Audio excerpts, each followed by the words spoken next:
Es un placer darles la bienvenida a la tercera y última sesión de este simposio virtual, y es un honor para mí presentar a Leonor Acuña, directora del Instituto Nacional de Antropología y Pensamiento Latinoamericano, dependiente del Ministerio de Cultura de Nación, y profesora de Dialectología Hispanoamericana e Historia de la Lengua en la Facultad de Filosofía y Letras de la Universidad de Buenos Aires. Leonor fue vicedirectora y directora del Laboratorio de Idiomas, secretaria académica y vicedecana de la Facultad de Filosofía y Letras de la UBA. Inició junto con Claudia Fernández, Andrea Menegotto y María Palacios el área de enseñanza del español como lengua segunda y extranjera en la Facultad de Filosofía de la UBA, Filosofía y Letras de la UBA, en la que creó y dirigió el programa de capacitación en enseñanza del español como lengua segunda y extranjera para la formación de profesores de español como lengua extranjera. Participó en la creación del Consorcio Interuniversitario para el diseño y la implementación del certificado CELU y estuvo a cargo de la Secretaría Ejecutiva del consorcio. Dirigió proyectos de educación intercultural bilingüe para escuelas de modalidad aborigen del departamento Ramón Lista de la provincia de Formosa, para la creación de un área de segundas lenguas en la provincia del Chaco, y actualmente un relevamiento de historias de vida indígena para el diseño de materiales didácticos. Es autora de libros y artículos sobre el contacto del español con el mapuche y el wichí, sobre la enseñanza y planificación del español como lengua segunda y extranjera. Bueno, como dijo Ana Príncipe de Maite Celada, Leonor es mucho más que esto, es una amiga, una compañera, realmente el motor de muchas de las iniciativas del consorcio. Es un enorme placer de que esté hoy con nosotros. Y la pesadilla de las pandemias nos ha beneficiado también en poder compartir este espacio con participantes no solo de La Plata y área de influencia, de Buenos Aires, de Tucumán, de Ushuaia, de Bahía Blanca, también de Brasil, de San Pablo, de Curitiba, si me acuerdo bien dónde está Alejandro, de Chile, de Hungría, de Suecia y de Grecia. De manera que es el primer simposio que tenemos un público verdaderamente internacional. Leonor nos va a hablar sobre la formación para la enseñanza de segundas lenguas, un diagnóstico y el trabajo en el aula. Leonor, cuando quieras. Bueno, buenas tardes. Estoy muy asustada de hacer quedar mal a estas amigas tan queridas, que además las voy viendo y me voy emocionando porque, bueno, Adriana, Leticia, Adriana Coscarelli, Ana Príncipe, y bueno, y todos los otros de la siguiente, bueno, a Maite además por supuesto, y todos los de las nuevas generaciones que también he ido conociendo. Y bueno, es un placer enorme estar acá, a pesar de que evidentemente no va a haber un cafecito en la París después, que es lo que uno lamenta enormemente en estos casos. Reconozco las ventajas que acaba de señalar Adriana, pero lamento la falta de un sándwichito ahí.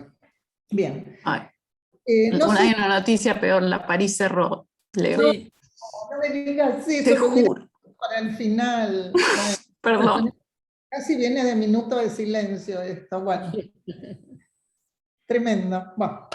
Bueno, ya cuando me puse un poco a preparar un poco este borrador para hablar hoy, me di cuenta que ya hace 30 años que estamos trabajando en esto de proponer la enseñanza de la lengua en las instituciones como lengua segunda, ¿no?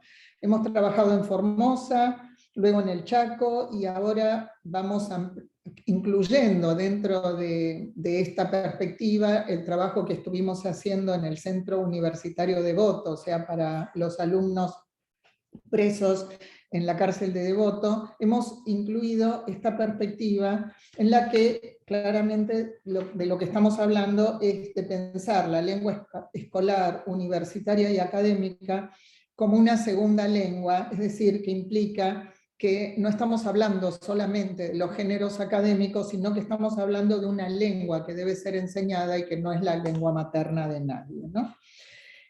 En este rarísimo último año y medio, ya un poco más tal vez, de pandemia, nos quedaron dos proyectos, uno que teníamos con un UBASIT y otro que teníamos con un PIC del Ministerio de Ciencia y Tecnología, que tomaba estos temas, además de con el Centro Universitario de Voto, que acabo de mencionar, también con la situación de los alumnos brasileños. Perdón, a mí se me acaba de cambiar la pantalla. ¿Estamos bien? ¿Estamos conectados? ¿O hice algún... Estamos bien, estamos bien. Bien. Entonces, por un lado, quería hablar un poco sobre la situación de los alumnos brasileños que vienen a estudiar a las universidades argentinas y la propuesta de español como lengua segunda para contexto, porque no es solamente para los estudiantes, es también para los profesores, com y wichi. Y en esto voy a explicar un poquito después, porque lo encaramos más por el lado de las historias de vida, es decir, nos salimos un poquito del área lingüística. Bueno, afortunadamente tenemos un equipo grande de gente que está integrado por lingüistas, por antropólogos y por maestros indígenas. Para no hacer una lista desordenada de personas, voy a ir mencionando el papel que ha ido cumpliendo cada uno de ellos en esto que vamos a ver ahora. La idea, lo que quiero hacer, si me da el tiempo y el sentido común, es ejemplificar con 3 casos, 3 etapas del trabajo. Es decir, cuando partimos del diagnóstico, la aplicación que hacemos en alguna propuesta de enseñanza de la lengua institucional y finalmente la evaluación. Entonces tomamos un caso distinto para esto. Arranco con el tema del diagnóstico, con el trabajo que viene haciendo Claudia Fernández dentro del equipo, coordinando a las personas que están trabajando en esta área, que son Will Moritz, Agustina D'Andrea, Natalia Prunes, Federico Polastri, entre otros. Hace ya más de 10 años que la cantidad de estudiantes brasileños que se inscriben en el ciclo básico común de la UBA es impactante para el funcionamiento del CBC. En el año 2015, estamos atrasados con la información, pero en el año 2015 el 10% de los inscritos del CBC resultaron ser alumnos brasileños. La UBA, al igual que casi todas las universidades argentinas, puso hace muy poco tiempo, muy tardíamente, el requisito de conocimiento de español. Creo que es bastante conocido por todos o por la mayoría de los que estamos acá el problema político que además significó el hecho de que la UBA era una de las universidades fundadoras del CELU y que fue también la universidad que hace unos años, creo que ya 6 años, tomó y firmó finalmente convenio con el Instituto Cervantes para aplicar el CIELE. Esto fue acompañado de que la resolución que plantea o que exige el requisito de idioma pasó de una exigencia de B1 más en los términos del marco de referencia pasó a B2.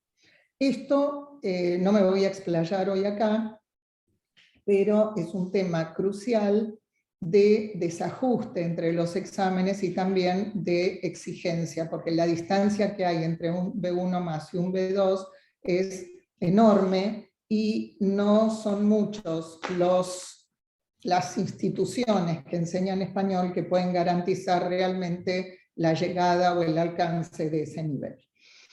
Bien, Lo que voy a darles simplemente ahora es unos datos, son de una encuesta que encaró Claudia Fernández con el equipo que mencioné, en la que a través de cuestionarios y entrevistas semiestructuradas, no solamente para los alumnos brasileños, sino también a profesores y personal administrativo de algunas universidades, buscó un poco encontrar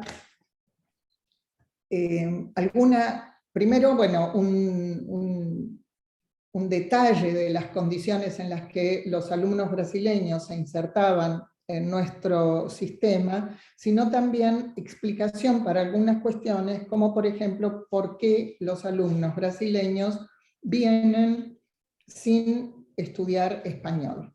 La encuesta que encararon tomaba, por un lado, bueno, además de los datos personales, sociales de los alumnos, hacía preguntas en torno a lo que significa vivir y estudiar en la Argentina, en torno a las percepciones en relación con el aprendizaje del español y el grado de dificultad de la lengua, y finalmente las representaciones respecto del dominio y dificultad para desempeñarse en español. Este trabajo lo presentó Claudia hace 2 años en el coloquio CELU, así que simplemente voy a hacer un recordatorio de algunas cuestiones que tienen que ver con que los alumnos de los que estamos hablando es gente que tiene entre 18 y 23 años, en más de un 63% vienen del sudeste brasileño, y hay un cambio, o sea, las preguntas o sobre lo que se indaga, se ve que la elección por venir a estudiar en la Argentina tiene más que ver con las facilidades de ingreso que con una elección real respecto de cuestiones que tienen que ver con lo académico, ¿no?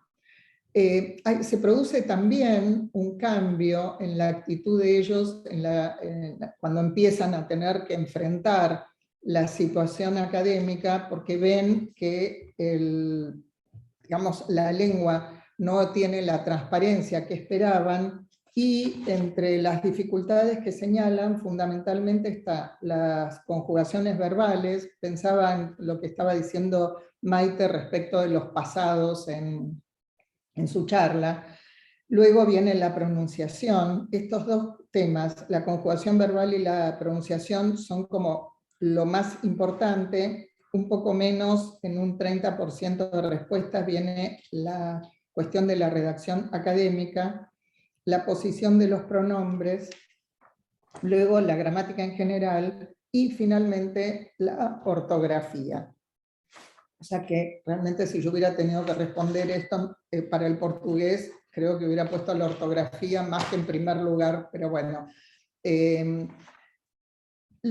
Para cerrar esta parte, lo que quiero mencionar es que la pregunta que uno se hace normalmente es, bueno, ¿por qué los alumnos brasileños vienen sin estudiar español en un porcentaje tan alto? Pero la pregunta también que cabe hacer, y que es lo que todavía está pendiente de análisis o de completar, es ¿qué pasa con la recepción que hacen nuestras instituciones de alumnos que vienen en estas características o en estas condiciones lingüísticas, lo que se demora en poner el requisito de idioma? Y la otra cuestión es cómo hay lo pensaba, ¿no?, cuando hablaba Maite y decía, bueno, ¿qué es lo que pasa? ¿Cuál es la representación que hay desde ciertos sectores brasileños en relación con Hispanoamérica? Y acá aparece algo que tenemos que profundizar, que es la actitud que tienen algunos docentes, muchos docentes, y las áreas administrativas, de franca hostilidad e intolerancia con el alumno brasileño. Eso es algo que tenemos que seguir, pero llama la atención cómo en un ámbito académico y en un país con los altísimos porcentajes de inmigración, el brasileño aparece como un individuo intratable desde el punto de vista administrativo en algunas de las respuestas, ¿no? Bien, esto entonces quería señalarlo en relación con esta etapa de diagnóstico en la que arrancamos con los trabajos con los que estamos los trabajos que estamos realizando. Me gustaría hablar ahora de lo que estamos haciendo en relación con el mundo COM o Toba y el mundo Wichí del oeste de Formosa y del Chaco.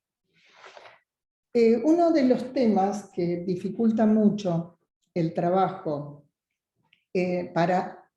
más que el trabajo, digamos, la real y efectiva implementación de programas de educación, ya sea lo queramos llamar educación intercultural bilingüe o como queramos plantear la situación de enseñanza y de educación en los ámbitos indígenas, es la falta de temas y de material didáctico que esté armado desde la perspectiva o desde las necesidades culturales de los mismos destinatarios de la enseñanza. Entonces, hace unos años se nos ocurrió proponer el trabajo con las historias de vida de referentes indígenas, es decir, entrevistar a referentes indígenas para que contaran su historia y a partir de ahí recortar, o sea, por supuesto, conservar las historias completas, pero recortar algunos fragmentos que pudiéramos insertar dentro de el currículo de los distintos niveles educativos.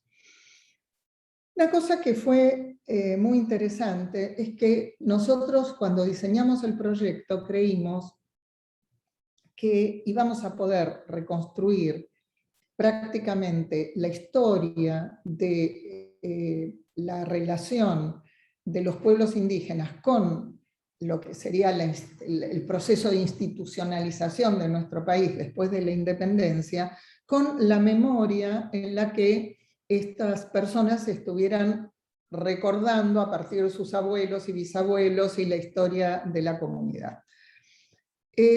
Lo notable fue que este tema recién empieza a aparecer ahora. A lo largo de estos 3, 4 años que hace que estamos trabajando, la urgencia de los temas cotidianos, de las sanciones de las leyes, de la aprobación de los programas sociales que estaban solicitando, invade la conversación, invade el relato. Esto lo cuento simplemente como la diferencia entre la expectativa, lo que nosotros pensábamos que iba a pasar y lo que pasó en realidad. Simplemente es esto, ¿no? Es la urgencia de los temas. Yo lo que le voy a pedir ahora a Ana, si puede poner la página del loguito, perdón, del... Ahí la están viendo, ¿no? No, pero a ver, ¿sabés qué? ¿Podés ir a entrevistas y materiales didácticos ahí arriba? Claro. Sí, ¿entrevistas o cualquiera de las dos? No, entrevistas. Ahora, abajo, ahí, bien, un poquito más abajo, ahí donde dice Amada Farías. Me parece que te pasaste, que estaba más acá arriba. Tu página sí. Es distinta a la mía. Acá la veo. ¿La pongo? Sí, dale, a ver qué pasa. Porque... espera que no sé si puse compartir el sonido. Espera. Vamos a ver, si no la escuchan lo corrijo enseguida. Bueno, no sé si va a hablar. Leer más. Sí, debería, lo que quiero, si podés encontrar, porque claro, yo estoy ahí. Acá. Ahí, eso. Voy a dejar de compartir un minuto. Ahora lo vuelvo a compartir, pero quiero asegurarme, así escuchan. Sí. El sonido va a aparecer al principio medio molesto, pero les pido paciencia. Cuando vivían mis abuelos, por ejemplo,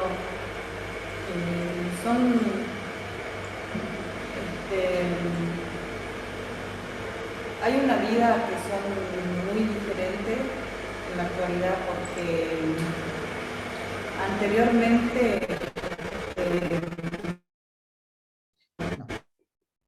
hay un respeto ambos, el hombre y la mujer, siempre se ayudan a trabajar, porque yo me acuerdo bien que, por ejemplo, mi abuelo, él es agricultor,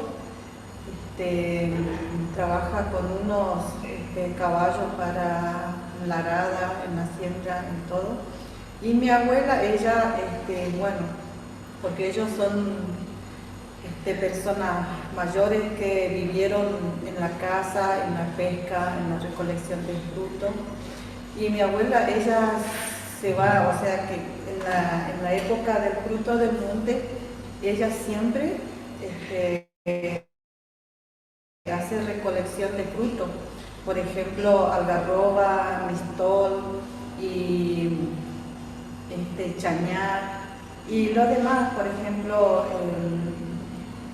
palmillo y raíces también, que yo siempre, o sea que me acuerdo que ella recolecta frutas, por ejemplo, las distintas especies de tuna. Hay una, yo me acuerdo siempre del bolso de ella, que hasta ahora me quedó en la memoria. Es un bolso que es cuero de guasuncho. Listo. Y a la mañana, más o menos a las 10 de la mañana, en ese horario, se puede recolectar la fruta de tuna, porque, bueno, además cuando es el tiempo no hay viento, y bueno, en ese horario se puede recolectar fruta de tuna, de distintas especies de tuna. Bueno, a la tarde, a las 6 más o menos, ella... Bien.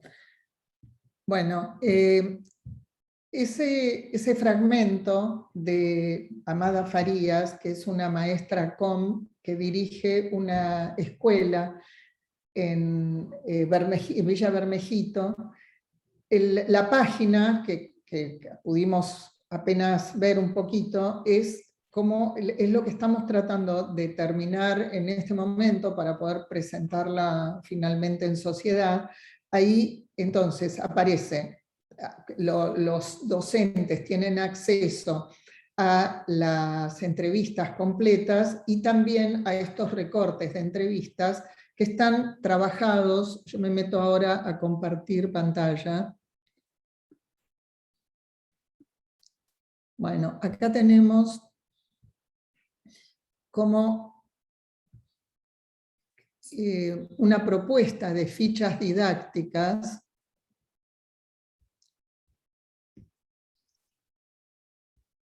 acá en este índice, que está incompleto todavía, pero en este índice se ve como hay 4 propuestas de trabajo, cada una de ellas profundiza en algún área del desarrollo curricular de la escuela. Entonces, arrancamos con una contextualización del fragmento de Amada. Se le puso a esto como nombre nuestros mayores, pues no sé si llegaron a escuchar bien, pero ella habla de cómo era la vida en la época de sus abuelos, habla de respeto, habla de las actividades en el campo, de los peligros, y marca mucho, esto es una cosa que aparece mucho en los relatos, el tema del cambio que se produjo en el campo por el cambio climático. Entonces, vamos a proponer en esta ficha técnica las áreas en las que se puede utilizar este material: sociales, naturales, práctica del lenguaje, biología, formación ética y ciudadana, arte y matemática. ¿Quiénes son los destinatarios? ¿Qué tiempo puede llevar esto? Que se calcula entre 2 y 4 clases. El material de apoyo, algunas sugerencias para profundizar, para que el docente lo tenga en cuenta, y finalmente un espacio, que tiene que ser más grande, pero por ahora la idea es que el docente tenga un espacio para completar con sus propias sugerencias. Entonces, fíjense, la propuesta 1 está destinada al área de sociales. Se propone un trabajo transversal de plástica con un mapa que aparece al finalizar la ficha, y acá van apareciendo las sugerencias antes de ver el video, individual y grupal, qué trabajo se puede hacer, etcétera. Esta entonces era para el área de sociales. Ahora acá entramos en prácticas del lenguaje, que toma el tema de recursos forestal, el de recursos naturales y de deforestación, y entonces acá se aprovecha o se cruza esta información con un relato tradicional COM. Entonces se hace ahí la relación entonces entre lo que es lo que se tiene como leyenda, como historia, como narrativa, y lo que está contando un hablante actualmente.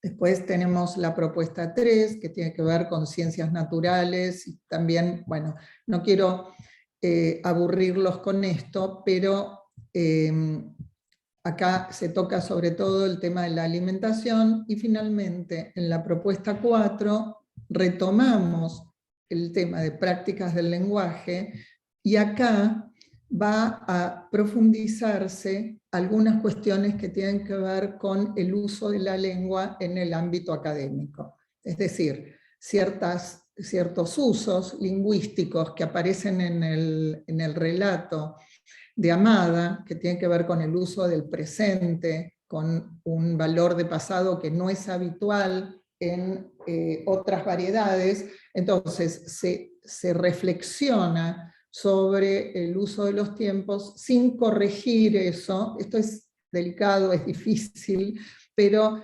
es necesario, para todo este trabajo es imprescindible que haya una fuerte conciencia, un fuerte conocimiento del trabajo que se está haciendo por parte del docente, creemos nosotros, con la idea de perjudicar lo menos posible lo que es la situación de este hablante bilingüe, que es el maestro indígena, que justamente se trata, entre otras cosas, de valorizar fuertemente su uso del español y su manejo dentro de las aulas. Acá aparecen entonces algunos ejemplos. Yo estoy hablando como si ustedes estuvieran viendo y ahora me imagino que no ven nada. No, pero se ve perfecto, se ve perfecto. Se ve perfecto. menos Es mal. hermoso el trabajo. Leonor, tengo el rol horrible de decirte que te faltan 10 minutos, que te quedan 10 minutos. Muchísimo, me sobra, gracias. Bueno, entonces, con esto, simplemente les voy pasando la ficha como para que vean cómo termina esto. Y bueno, acá está el mapa del que les había hablado al principio. Esto está muy bien presentado y trabajado por Gabriela La Palma, que es la que más trabajó lo de las fichas, y Florencia Becchione, que es la responsable de la página y trabaja de una manera increíble tratando de que todos cumplamos los plazos, y nadie cumple los plazos. Pero bueno, esto es un borrador de lo que tenemos que mejorar, no en el contenido, que creo que el contenido es bastante bueno y que ya tenemos que entrar a la etapa de probarlo para hacer los ajustes, pero bueno, faltan algunas cuestiones de detalle en el índice, en la manera de formular. Bien, saco esto, dejar de compartir. Bueno, yo les había dicho al principio de esta charla que iba a intentar tomar 3 ejemplos de los distintos casos con los que trabajamos que sirvieran para ejemplificar las 3 etapas del trabajo, que son, por un lado, el diagnóstico para poder planificar el trabajo, la aplicación, el trabajo mismo, que sería esto que estamos proponiendo con este material didáctico, y finalmente la etapa de evaluación, que no siempre se puede hacer, pero que tenemos una evaluación que se pudo hacer durante la pandemia, que ya no lleva una evaluación más de orden de gestión, más política, más de gestión de todos los temas que tienen que ver con la política en torno a los pueblos indígenas. Desde 1999 nosotros estuvimos trabajando, mejor dicho, en esa época, después el trabajo se interrumpió, en el oeste de Formosa. En ese momento, el trabajo que se planteó fue de dos líneas: la implementación del español como lengua segunda, de la capacitación de docentes en esa línea, y la transformación del wichí como lengua de instrucción. Todo ese trabajo que yo describo con esos dos objetivos como claramente lingüístico, va rodeado de todo un tema muy complejo, que es cómo funciona una sociedad bilingüe cuando en realidad la planificación que se hace desde el Estado no incluye otros organismos que no sean la escuela. Entonces, como les decía recién hablando de Amada, el maestro indígena es el único bilingüe en estas comunidades. El resto del mundo que rodea no habla la lengua indígena, es decir, es el maestro indígena el que habla también español y es el bilingüe. En las otras esferas de trabajo de personas bilingües, como puede ser salud, como puede ser la parte legal, la parte que tiene que ver con los problemas de seguridad, la parte que tiene que ver con los emprendimientos agropecuarios, etc. El bilingüe no es un bilingüe que venga con una formación particular. Entonces, el problema que se encuentra cuando hay algún problema serio es que suelen resolverse los temas de manera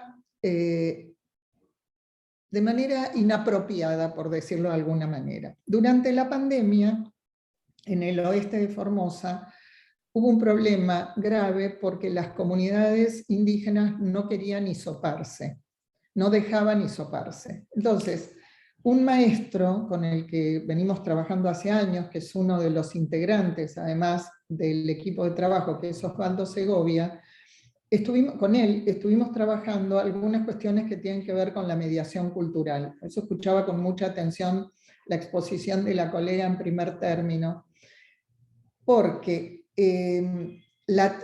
alguien tradujo la palabra hisopo con el nombre de una espina o una rama que se usa para matar al pez que se saca del río, al que no se mata con un palo en la cabeza, ojo, es una cosa mucho más humana, si se quiere, introduciendo esa ramita o esa espina en la nariz del pez, y con eso, que llega al cerebro, y con eso se lo mata. Pero esa fue la palabra que se usó en wichí para explicar que había que hisoparse. Entonces, en esto de mediación cultural, tuvimos en ese momento un ejemplo de traducción, como fue este caso, un ejemplo de interculturalidad, porque otro de los temas muy delicados fue el tema del aislamiento. Cuando empezaron a ver los casos de COVID, se separaban las familias y se mandaban los hombres para un lado, a las mujeres para otro y a los chicos para otro. Eso, desde el punto de vista, a cualquiera, digamos, convengamos que le saquen el hijo, que lo separen, pero en el caso de los wichí fue como una falta de comprensión y de diálogo al respecto, que iba acompañado además de la falta de explicación respecto de las comidas, de qué iban a comer, cuántas veces iban a comer, qué tenían que hacer. Les pedían que se pusieran pijama para dormir, y me decían, nosotros no tenemos ropa diferente para... O sea, toda una cuestión que fue un nivel de tensión a lo que ya era la propia pandemia. Y finalmente, por eso les decía, es como dentro de la mediación cultural tenemos un ejemplo de lo que es el problema de la traducción, luego el problema que tiene que ver con la interculturalidad, es decir, nadie explicó esto, y finalmente está el tema que se produjo también por un tema de mala interpretación, en la que los policías recibieron, mejor dicho, una traducción en la que desde el wichí se decía que se iba a hacer algo así como si uno dijera, yo mañana lo mato. Entonces, esa traducción llevó a que al día siguiente, cuando la comunidad wichí llegó para reclamar por estos temas, directamente los metieron presos previo a apalearlos porque se pensaba que estaban viniendo con la intención de provocar todo un levantamiento ahí. Entonces, ¿cuál fue la conclusión? Y con esto cierro. ¿Cuál es un poco la evaluación? No alcanza, evidentemente, con el trabajo, o sea, estamos logrando, las comunidades están logrando bastantes resultados, pero faltan políticas de Estado en relación con esto, y nada reemplaza una política de Estado como sucede en un caso así, en la que el lugar de los profesores indígenas, que debería ser como privilegiada para poder trabajar y operar con un tema como este, como fue en relación con la pandemia, en realidad no fue aprovechado, y lo que terminó produciendo esto fue un clima de desazón y de violencia innecesario que se podría haber por lo menos suavizado con, atendiendo a lo que el mismo Estado argentino en realidad está formando, porque los maestros indígenas son formados dentro del mismo sistema del Estado nacional y provincial. Como dicen los wichís, hasta aquí mi palabra. Gracias, Leo. Nos quedamos con ganas de oír mucho más, pero empezamos entonces con las preguntas.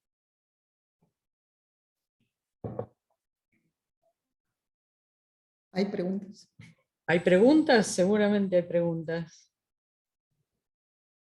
A mí me interesa mucho ver cómo esta experiencia puede ser capitalizada para la formación de nuestros profesores en las universidades. Hay mucha más experiencia en lo que es la enseñanza de la lengua extranjera que en la lengua segunda. Y hay muy poco conocimiento. Ustedes tienen el privilegio de este acceso y, bueno, además el conocimiento de muchos años de estas realidades, pero el poder contextualizar desarrollos de segunda lengua y el tener destinatarios identificables, creo que enriquece muchísimo el trabajo. ¿Cómo se te ocurre que podríamos aprovechar en las universidades que no tenemos el acceso como ustedes a este tipo de trabajo? Bueno, en realidad el trabajo que en todas las universidades venimos haciendo con el español como lengua extranjera es lo que estamos aplicando en todo esto, es decir, lo que aprendimos en nuestra formación con extranjeros alóglotas que venían con otra situación cultural y económica, todo eso que aprendimos, ese poder definir niveles, ese poder movernos entre las distintas propuestas, las discusiones sobre el marco, y todo eso fue de donde salió toda esta cuestión del aplicar el enfoque de enseñanza de la lengua como segunda lengua. Ahora, yo creo que nuestras universidades, salvo alguna muy excepcional, tienen una deuda enorme con las comunidades indígenas, porque yo creo que la única universidad que tiene un área de lenguas aborígenes es la Universidad del Comahue. El resto de nuestras universidades tiene las cátedras de lenguas indígenas instaladas en las áreas de extensión. Es decir, para nosotros no es un tema curricular. Entonces, hay una cosa bizarra de no solo no reconocer la variedad, la diversidad lingüística argentina, sino además ni siquiera tomarla como objeto de estudio dentro de nuestras universidades.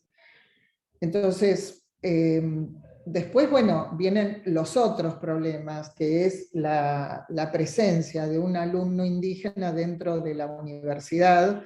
Cuán bizarro es que alguien en la Argentina que tiene una vinculación muy cercana a su propia comunidad pueda hacer exitosamente estudios universitarios, que los hay, es decir, hay alumnos indígenas que han terminado sus estudios. Pero digamos, me parece que en todos los casos, los ejemplos que tenemos, o los casos que fuimos llevando a cabo, no son algo que atraviese como una decisión de política de nuestras universidades. Eso es una deuda, eso nos falta. Lo hemos intentado, lo intentó Ricardo Rojas en la década antes de 1910. No, creo que como dijo Maite, me parece que no respondía a tu pregunta. Pero, si nosotros, nosotros lo tomamos esto que yo te decía, para nosotros, yo ya venía trabajando con pueblos indígenas, entonces, cuando empezamos con la enseñanza de español extranjero, nos dimos cuenta que se había producido un avance brutal en lo que nosotros podíamos aprender en pocos años, en la práctica con alumnos que venían de distintas lenguas, etc. Y eso lo pudimos aplicar y da resultado. Yo aseguro que eso da resultado. Lo que falta es todo lo demás, o sea, reconocer que eso nos constituye, ¿no? Sí, totalmente, totalmente. Yo me quedé pensando también en algo mucho más sutil y frecuente, que es el tema de las variedades dentro del mismo español, porque poder reconocer el habla propia de una comunidad que habla español, pero otra variedad, a lo mejor de un nivel sociocultural más bajo, dentro de la escuela, hablando de la enseñanza a hablantes nativos, y esa delgada línea entre reconocer lo adecuado o lo inadecuado en el ámbito escolar y poder hacer una intervención con mucho respeto, es muy difícil, y pienso cuánto más en las lenguas aborígenes. Y siempre recuerdo que el gran clic en mi cabeza se hizo un día que vos, Leonor, no sé si te acordás, me dijiste, la lengua escolar no es la lengua materna de nadie.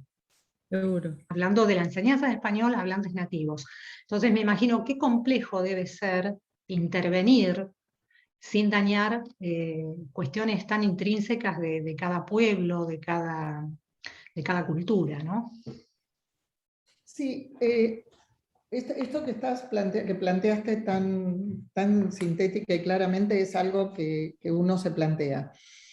El capital del docente indígena y de muchos indígenas es ser bilingües. Su lengua materna es el bilingüismo. Entonces, es cierto que en general el español que manejan es un español en la oralidad, probablemente si seguimos Vidal de Batini uno diría un español bien rural. O sea, rural en el sentido de las pronunciaciones de algunas consonantes, sobre todo, y algún léxico, pero sobre todo en la pronunciación de algunas consonantes. Y que por supuesto marca todo lo que uno habla y la valoración que hace el otro de cómo habla el docente. Ahora, yo tengo permanente comunicación a través de WhatsApp con los maestros indígenas, y la distancia que hay entre esa oralidad que uno evalúa desde un lugar como un español rural o un español arcaico, y por supuesto, por lo tanto, entonces un español que teóricamente no es para el mundo académico, y la escritura que no se diferencia demasiado, la que puede tener casi cualquier docente, es interesante para tenerlo en cuenta. Entonces, probablemente el trabajo que uno puede hacer, si hay un acuerdo, si consideramos que es necesario y útil, es justamente trabajar sobre la posibilidad de que ese docente bilingüe se vuelva además un docente que maneje, o un bilingüe que maneje más de una variedad de español, un español que es más neutro, menos diverso, más homogéneo, como diría Hudson, para manejarse y para ser respetado en esos ámbitos. En estas cosas yo creo que es necesario hablar más, y uno generalmente habla menos del español y más de la lengua indígena en estos casos. es una marca fuerte de identidad y es una decisión que los referentes y dirigentes de las distintas variedades, es decir, lo que hablan los maestros Com, lo que hablan los maestros Mocoí, lo que hablan los maestros Huichís, o lo que hablan los maestros mapuches, y digo maestros o docentes porque en realidad son los que más trabajan en la militancia y la discusión de la lengua, o sea, son en realidad verdaderos eruditos, en muchos casos son traductores, intérpretes, etc. Bueno, ahí es un tema que habrá que considerar y que habrá que bueno, ponernos al costado para colaborar en la decisión que quieran tomar en ese sentido, ¿no? El tiempo nos está corriendo y tendríamos que ya dividirnos en grupos, aproximadamente 10-12 minutos. Leonor, podés sumarte a cualquiera de los grupos o tomarte un cafecito. Y te esperamos en 10 o 12 minutos para poder hacer la puesta en común. Bárbaro, gracias. A ustedes.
Tami, si querés pausa la grabación mientras están en los subgrupos y después la volvés a continuar grabando. Dale, ahora lo pongo en pausa.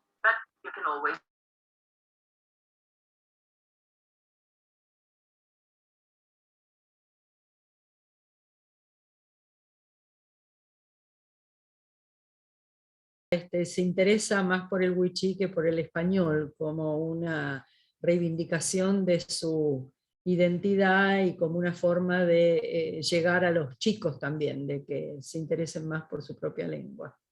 Estos fueron los 3 temas de nuestro grupo. ¿Puedo decir algo o preferís que lo diga al final o no lo diga? No, sí, por supuesto, adelante.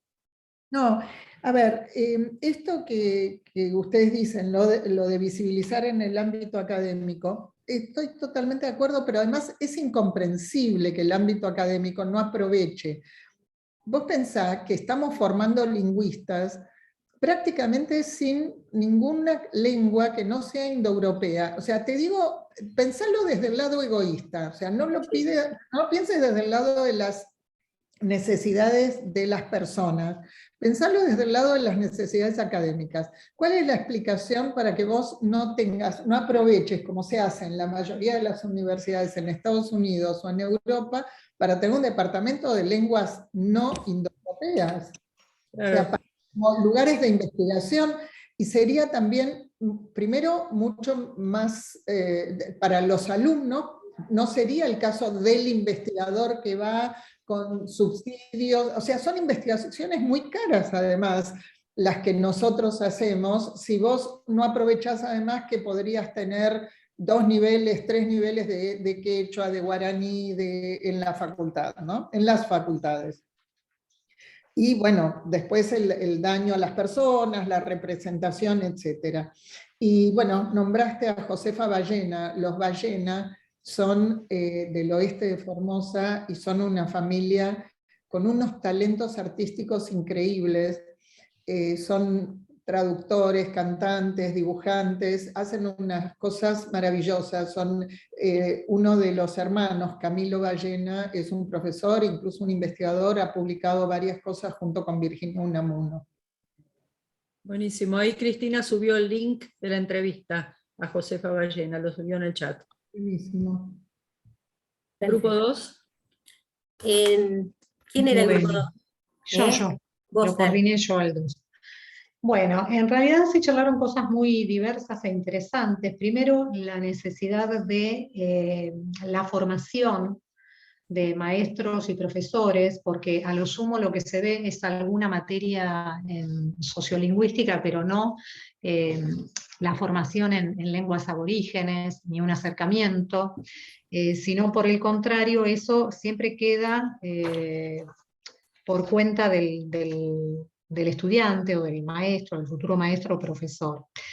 Por otro lado, una de las chicas contó un caso que realmente me pareció muy interesante para ver el tema de la discriminación y los prejuicios de un colegio donde a alumnos que por fenómenos de interlengua no podían pronunciar determinados sonidos, se los mandaba al fonoaudiólogo como si eso fuera realmente un problema más bien de físico y no cultural, intercultural y demás, ¿no? Después, otra de las participantes, colombiana, estudiante de ciencias exactas antes, ahora de la especialización, contó, eran todas anécdotas muy diversas de las que se podían desprender cosas interesantes para reflexionar en lo que atañe a la temática de la exposición de Leonor, ¿no? Como el hecho de que a veces al dirigirse a profesoras y profesores con señora o usted, esa diferencia de registro era tomada de mala manera por el docente porque la interpretaba desde la perspectiva cultural del docente y no la del alumno, esa imposibilidad de colocarse en el lugar del otro. También después Mariela hizo referencia a las diferentes tradiciones académicas, porque Camila, al hablar de esas diferencias entre el modo de explicar y de presentar incluso las consignas en un parcial en Colombia y acá, eran totalmente diferentes las formas de decir, de trabajar con enunciados desde lo académico, y como eso siempre perjudicaba a los alumnos, ¿no? No era solamente una cuestión léxica o sintáctica. Por otra parte, teniendo presente lo de la referencia que hizo Leonor a la traducción de hisopado, una de las participantes hacía referencia a lo complejo que es a veces preparar material o clases de ESI para estos grupos de estudiantes o estas comunidades, donde habría que hacer una traducción más bien intercultural, no solamente desde el punto de vista léxico, simple y llano. Bueno, esas son las cosas más relevantes. Un par de cosas. Con respecto a lo de los fonoaudiólogos, yo vengo de familia provinciana por los dos lados y mi hermano, la R que había copiado de mi casa, de nuestros padres, se comió el fonoaudiólogo. Eso no era necesario. Eso es un clásico, por lo menos en Buenos Aires. Hace unos años la Asociación de Fonoaudiólogos nos invitaron a una reunión. Las cosas que contaron, porque eran fonoaudiólogas muy sensatas, las cosas que contaron de los casos que les llegaban de chicos que eran tratados como autistas, etcétera, porque no se lograba detectar que en realidad hablaban el guaraní, no hablaban casi castellano. Hay casos que son, sí, digamos, eso pasa. Les recomiendo que lean unos trabajos de Carolina Gandulfo, trabajando con maestras bilingües en Corrientes, que son historias bellísimas, hermosas y muy conmovedoras, en las que una maestra cuenta que invitó a una nena el fin de semana a su casa, porque era una nena muy callada. Dice que llegó a la casa y no abría la boca. Y le dice al marido, mira qué desastre, dice, esta chica lo está pasando horrible. Entonces el marido le habló en guaraní a la nena. Y la nena ahí se le brillaron los ojos y empezó a decir que lo estaba pasando lindísimo, que estaba súper agradecida y qué sé yo. Entonces esta maestra, bilingüe ella misma, dice, para esta nena mis clases son así, o sea, no entiende nada y yo no me estoy dando cuenta de que no entiende nada. Cuando todos eran bilingües. O sea, es increíble cómo funciona esto del sufrimiento lingüístico y de la represión de las cosas. Y con respecto a el tema de las tradiciones académicas diferentes, eso es algo también que aparece en los relevamientos que hizo Claudia Fernández, porque la monografía no es un género propio de Brasil. Entonces, en general, esto es, Maite me está mirando, no sé si está bien lo que estoy diciendo, pero aparentemente los alumnos brasileños tienden a hacer informes y entonces son mal vistos porque tienen un formato diferente que la monografía. Lo que es increíble es que no nos demos cuenta de estas cosas. Eso es lo que a mí me sorprende. Y finalmente, yo creo que sí, como decían ustedes, hay que traducir, pero creo que fundamentalmente lo que hay que hacer es consultar al otro, consultar al destinatario de lo que estamos haciendo. Es decir, enseñar educación sexual o enseñar lenguas sin preguntarle al otro, a los padres de los chicos, qué tienen para decirnos, o qué es lo que les interesa, o qué prácticas, o qué costumbres tienen en la casa, es un absurdo no hacer eso, ¿no? Y no aprovecharlo. Y una sola cosita más. Yo mencioné el trabajo en la cárcel. Ese trabajo lo coordina Lidia Chang, y es increíble con lo poco que se interviene, porque es muy irregular, ¿viste? Se va poco, etc. Es increíble con la poca intervención el cambio que se produce en la gente, en lo que puede hacer la gente con eso. En el caso del CUD es donde más claramente se ve eso. Buenísimo. Perfecto. Buenísimo. Bueno, el grupo 3, ¿quién era, chicas? No tengo acá. ¿Seré Vos, yo? Creo que vos, sí, Vos serás, Lili. Bueno, en el Vos sos grupo tres, que yo estuve soy. yo estaba también Maite. Bueno, primero estuvimos hablando sobre la formación de los profesores y de quienes están a cargo de enseñar español o enseñar lenguas en general, y nos decía, no recuerdo el nombre de la persona de Tierra del Fuego, que dice que allá está muy poco valorada la formación de la gente, y que, bueno, si habla la lengua puede enseñar. Bueno, eso está un poco en el imaginario de todos lados, ¿no? O sea, que estudiás inglés, ¿y qué más? ¿No? Como si estudiar un profesorado de inglés no fuera suficiente. Y bueno, el otro día recibí un pedido de una chica, y no, porque yo necesito un certificado de que hice el 6º año, porque para enseñar, para anotarme en provincia para enseñar inglés, necesito un certificado de cualquier lugar que diga que hice 6 años de inglés. Bueno, acá también está mal valorada la formación, en fin. Después, Maite preguntó puntualmente si Claudia y Leonor tienen relatos que hablan de la hostilidad burocrática, tienen relatos de gente que hayan tomado entrevistas a gente que habla de la hostilidad burocrática, por ejemplo. Porque comentó que ella y Mónica Sopi Fontana tienen un trabajo hecho acerca de los malentendidos con la burocracia, ¿no? Y ahí en el chat van a encontrar el nombre del trabajo ese, si les interesa, creo que está publicado en Signo y Seña. Sí, tenemos... perdón, discúlpame. No, sí, por favor, por favor. Contrario, termina vos y yo después. Discúlpame, me distraje. No, pero no había mucho más.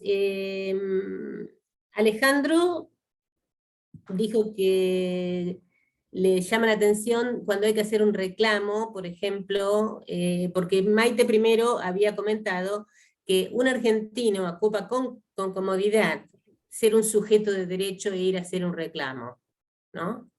¿Eso era lo que dijiste, Alejandro? ¿O te estoy A la citando? hora, no, era así, a la hora de enseñar a hacer algún tipo de reclamo, en la clase de español, Sí. sí noto mucho la dificultad que tienen los brasileños de ponerse como, pues sí, Ah, como decía Maite, el sujeto de derecho y tal, y que en una segunda lengua es todavía peor, ¿no? Porque claro, evidentemente no es la lengua lo que está, no es la lengua uno lo que está impidiendo no. que ellos se manejen con más soltura, sino la actitud que ellos tienen frente a eso. No, no es Por la su- lengua el problema ahí. Está bien, perfecto. Bueno, y acá tengo una nota que pongo Carolina Gandulfo, Maestros en Corrientes, pero se me perdió ¿Quién fue el que dijo eso? Alguien lo había dicho en el grupo, mirá qué casualidad, pues yo cité que consultaran a Carolina Gandulfo. Ah, Es bueno, sí, sí, sí. fantástico, tiene un trabajo además su tesis de licenciatura es Entiendo pero no hablo, historia del guaraní correntino. Tiene muy lindos trabajos. En relación con esto, sí, estoy de acuerdo, o sea, los lingüistas venimos perdiendo la batalla por el lugar que nos corresponde en la formación. En eso estoy convencida, en la formación y en la enseñanza de la lengua. O sea, digamos, la valoración del nativo en la enseñanza de las lenguas extranjeras es impresionante, y la desvalorización del nativo en el caso de las lenguas indígenas, aunque tenga formación, es impresionante. O sea, evidentemente tiene que ver con la representación sobre la lengua. Sí, Claudia tiene relatos, tiene entrevistas, pero yo también te puedo decir que uno a veces, yo me siento muchas veces muy incómoda en la sala de profesores de la facultad mía cuando escucho a los colegas cómo hablan de los alumnos extranjeros. No importa la nacionalidad, es decir, no importa si son alóglotas o si vienen de Perú o vienen de Ecuador, es impresionante. Y con respecto a lo que decía Alejandro, es raro porque después en la vida cotidiana no somos tan hostiles, pero en el mundo académico hay una cosa dura que me sorprende. Y estoy de acuerdo con que no es la lengua, que es la actitud, lo que dice Alejandro, pero hay diferencias culturales notables. Cuando empezaron a llegar los ucranianos que fueron invitados durante el gobierno de Menem a venir a la Argentina, los ucranianos reclamaban con la Constitución cuando no conseguían algo. Y te digo, a los argentinos nos causaba gracia que alguien reclamara, te digo, yo me controlaba porque obviamente nosotros trabajamos en un área en la que uno no se permite esas cosas, pero venía y decía, acá dice que me tienen que dar trabajo y me tienen ¿viste? Y después hay otras historias divinas que ni siquiera son de la Argentina. Claudia Fernández tiene una historia maravillosa que dice que en España, en los sí, creo que se llaman call center, es decir, cuando te tienen que responder algún llamado de reclamo, empezaron a contratar colombianos y ecuatorianos porque eran mucho más amables que los españoles. Pero que al tiempo, porque en realidad el problema es que el tipo que te atiende en el call center no te puede resolver el tema porque no te lo soluciona la empresa que te contrató. Entonces parece que los españoles se ponían mucho más locos cuando alguien que era amable no les solucionaba el problema, que en realidad preferían confrontar con alguien, entonces volvieron a contratar españoles. O sea, el tema del reclamo es gracioso. Yo igual creo que nosotros tenemos que incluir eso en la clase de español como lengua segunda y como lengua extranjera, el tema de cómo encarar el reclamo, cómo encarar la discusión o cómo interrumpir. Porque, por ejemplo, los chicos indígenas, cuando estudian en el nivel terciario, uno de los problemas que tienen es que nunca logran tomar el turno de palabra. Entonces, en los exámenes en grupo o en ese tipo de cosas, siempre se sacan menos nota porque no interrumpen, y nosotros nos pisamos, ¿no?, en la conversación. También lo vemos en el celu, las dificultades que tienen algunas nacionalidades para confrontar. Es decir, si una vez dicen que no, una vez dicen que están en desacuerdo, 2 veces dicen que están en desacuerdo, pero la tercera vez les cuesta muchísimo poder sostener el diálogo si encuentran que el examinador encima está confrontando con él. Pero como vos decís, es importante que sepan que en nuestra lengua y en nuestra cultura eso sucede así. Quería aportar una cosa. Yo sigo regularmente los grupos de estudiantes de medicina en Buenos Aires o en Argentina, ¿no? Porque tienen grupos de Facebook, y me metí y me aceptaron y me quedé mirando qué es lo que hacen, ¿no? Ya hace como un año o más que estoy ahí adentro. Y lo que dice Leonor es exactamente así como ellos lo sienten. Hay una gran receptividad de parte del pueblo, digamos, el pueblo argentino o porteño, que es lo que más se ve, ¿no? Y cuando llegan a la ventanilla de algún lugar, se sienten, incluso relatan racismo, ¿no? Dicen que es racismo. Y en mi percepción, cuando veo escritos los relatos, no veo ahí una cosa así que tenga que ver con esa hostilidad debida a la raza, sino que hay un permanente malentendido, y la verdad es fascinante poder trabajar sobre eso, ¿no? Pero lo relatan así como dice Leonor, tal cual. Yo salgo a la calle y me siento uno más, y cuando voy a determinado lugar a pedir mi DNI o a hacer tal o cual trámite, es otra cosa. Bueno, lo lamento por los brasileños, pero me alegro de que lo que estamos viendo sea consistente. Es decir, creo que con la internacionalización de la educación, lo ideal sería que lo pudiéramos hacer desde el CIN. No lo estamos logrando desde nuestras propias facultades, así que dudo que lo podamos hacer desde el CIN. Pero creo que hay que ver, el paquete completo es eso. Es decir, no solamente recibís alumnos extranjeros, tenés que hacerte cargo de que estás formando a alguien que va a ser un médico que probablemente ejerza en la Argentina y que tiene que poder manejar ciertos códigos en la situación de atender gente, o que también hay que entenderlo a él lo que está diciendo. Los que trabajamos enseñando español para extranjeros, juntás cantidades de anécdotas, porque en ese grupo que suele ser tan heterogéneo, con alumnos que vienen de Inglaterra, de Alemania, siempre pasan cosas que son muy divertidas, pero que a uno lo hacen aprender mucho respecto de lo que le pasa al otro, ¿no? Esa cosa, yo tenía un alumno inglés que decía, yo estoy casado con una argentina y todavía tengo grandes dificultades para saber cuándo tengo que insistir con una invitación y cuándo no. Los argentinos no te aceptan a la primera, tenés que decir la segunda vez. Y yo me he ligado retos por descortés, por no insistir. Claro. Bien. Bueno. Yo estaba en el grupo 4, pero lo comento rápidamente. Creo que se tocaron cuestiones que ya se mencionaron. Estábamos con Claudia, así que a Claudia le hicimos varias preguntas, pobre, porque nos tocó.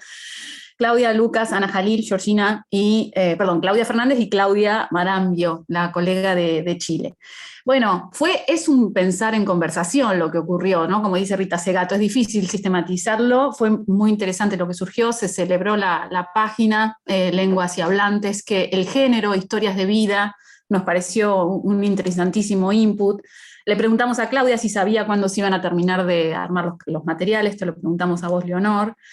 A propósito de historias de vida, hablamos de Ana Cacopardo y sus historias de vidas que se escribieron, me parece que tienen que ver con recuperar ese género.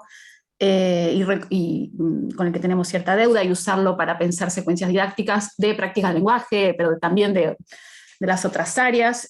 Hablamos también de escritura académica en la universidad y oralidad académica en la universidad. Bueno, ayúdenme las colegas que estaban conmigo, a ver qué me estoy olvidando. Celebramos la secuencia didáctica Sí. que se presentó, que nos parecía que era muy interesante, y hago propaganda también de cruzar la enseñanza de la lengua, el input lingüístico, como decían, a una persona que no solo es un input de lengua de un bilingüe, ¿no? Que no solo es lengua, es cultura, es historia de vida, y bueno, eso nos parecía. Y cómo se cruza eso para poder presentar una explotación didáctica para diferentes niveles incluso, y porque creo que está pensado para primaria y secundaria, y que además se cruzan con las áreas, como el ejemplo que pusiste, que se cruzaba con una leyenda también de los pueblos indígenas. Y que nos parecía que eso era un material realmente válido, novedoso, que no sé si lo hay en otros lugares, y que ojalá que se pueda difundir. Y también tocamos el tema, tal vez ese nos costó más, con Ana Vila, que es un poco la dificultad que tenemos algunos docentes cuando nos enfrentamos a una lengua que no es como la correcta, ¿no? Y cómo tenemos que aprender a entender qué es esa la variedad, ¿no? Esa tendencia a corregir que tenemos, o un poco lo estaba cruzando ahora que lo pienso, con lo que le preguntaron a Maite del tema del portuñol. Bueno. Sí, o de la triplicación de pronombres, del modo de tratar. Eso. A propósito del ejemplo, en la época de mis abuelos se hace, ¿no?, el uso del presente que usabas vos con la indicación del pasado por el marcador temporal, quiero decir, por el complemento, ¿no?, en la época de mis abuelos, y que eso no producía malentendidos, ¿no? Desde el punto de vista comunicativo era perfecto. Y bueno, y hablábamos de eso, ¿no?, de la formación de profesores que tienden a corregir en fin.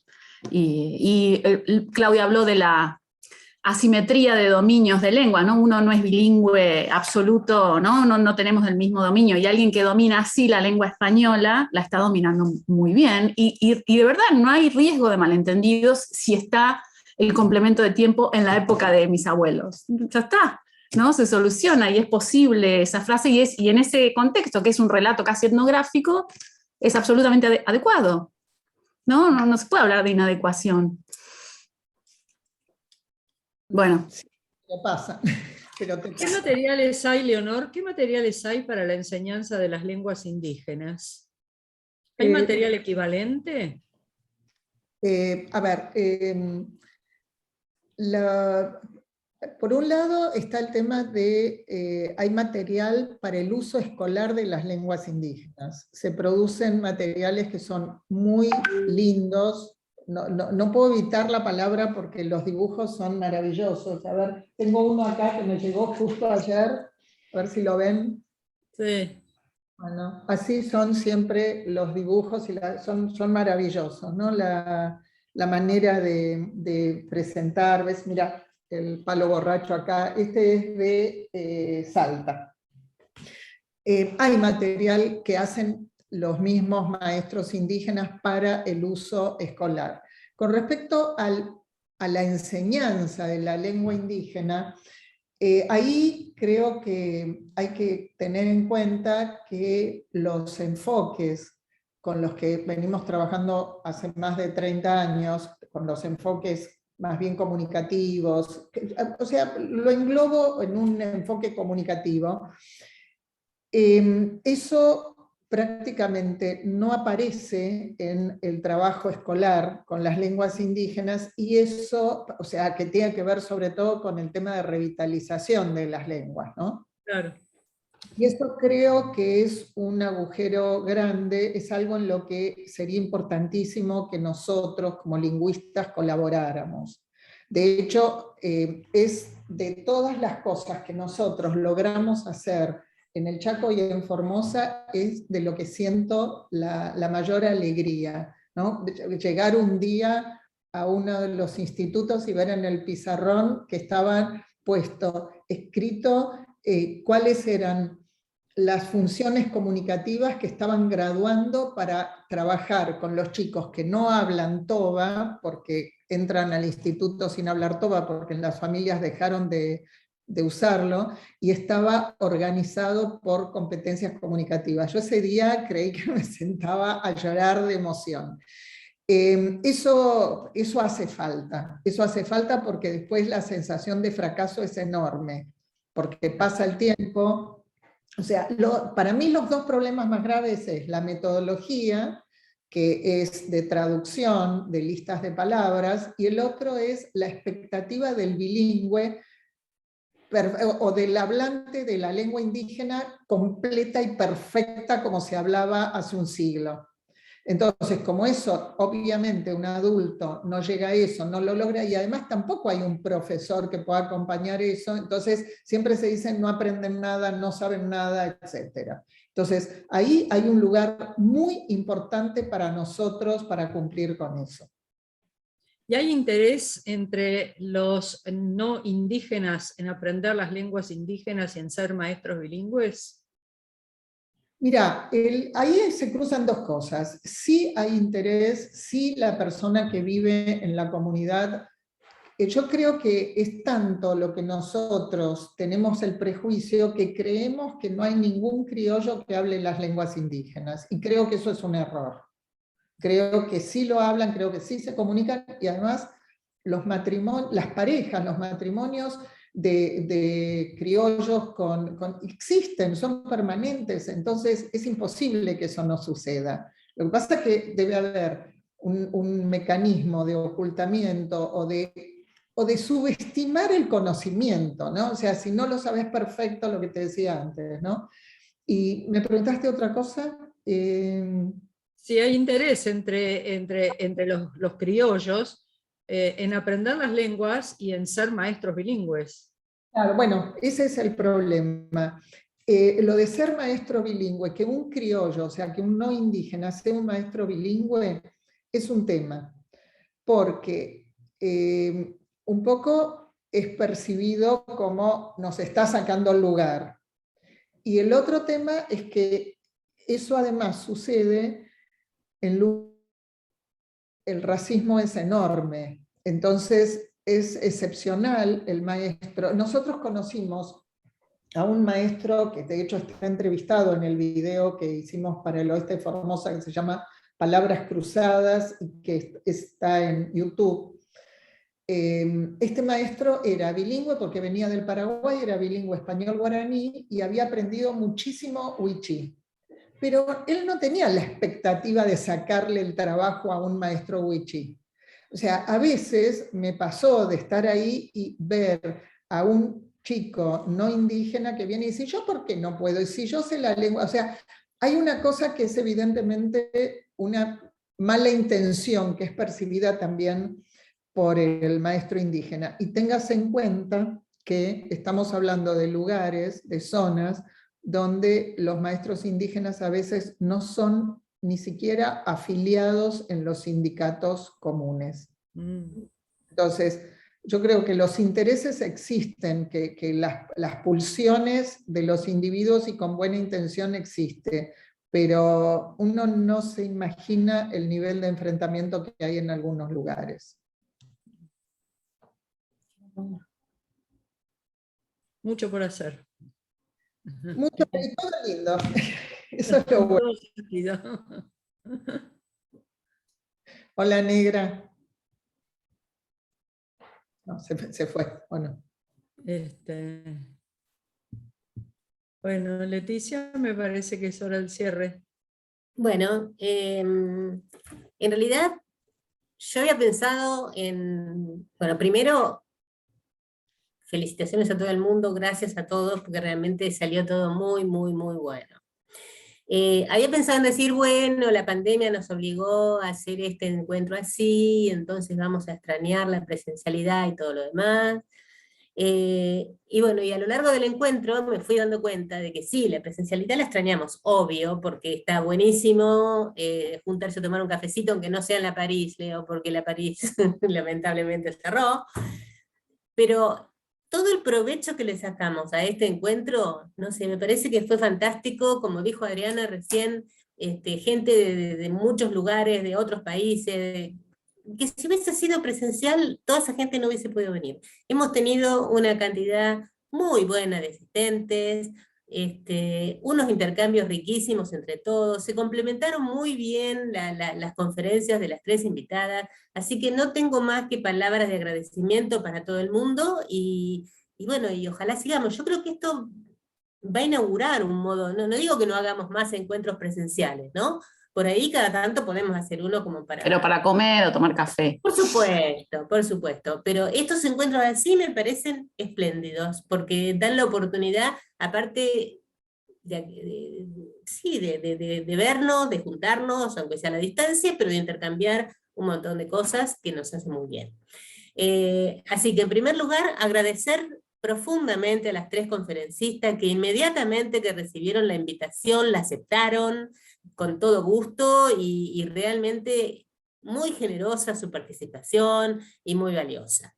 Y también a la gente que está ahí detrás de la escena ayudándonos a poner gente en los grupos y sacar gente de los grupos y a dar ingreso a las salas y todo eso, porque les confieso, dentro de la organización, mi gran preocupación era eso. No sé si lo hubiesen podido hacer sin la ayuda de las chicas. Así que bueno, no los entretengo más, ya estamos pasados 10 minutos en el horario, espero que no nos corten la reunión. Sigamos en contacto, sigamos intercambiando cosas, sigamos trabajando juntos, y veremos si el próximo encuentro, por ahí nos juntamos, por ahí lo hacemos así, o mixto. Muchas gracias a todos, muchas gracias Maite, Leonor y bueno, Angélica, no sé si está acá ahora,